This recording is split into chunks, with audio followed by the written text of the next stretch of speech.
জীবনের যাত্রাপথে আমাদের দুটো রাস্তা নিতেই হয়। একটা হচ্ছে ধৈর্য ধরে চলার রাস্তা, আর একটা হচ্ছে শিক্ষা পেয়ে চলার রাস্তা। ধৈর্য ধরে চলার রাস্তা মানে আপনি ধরুন কোনো একটা স্বপ্নকে নিয়ে এগোতে চাইছেন, এবার যতক্ষণ না স্বপ্নটা আপনার সফল হচ্ছে সেই ধৈর্যের রাস্তা ধরে আপনাদের কিন্তু এগিয়ে যেতেই হবে।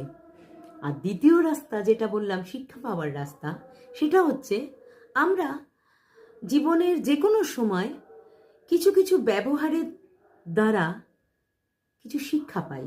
এগুলো পাই সাধারণত আত্মীয় স্বজন বা বন্ধু বান্ধবের কাছ থেকে। এই শিক্ষা পেয়ে যদি কোনোভাবে আমরা আহতও হই, আমাদের কিন্তু থেমে থাকলে চলবে না। এই শিক্ষা পাওয়ার রাস্তা দিয়েই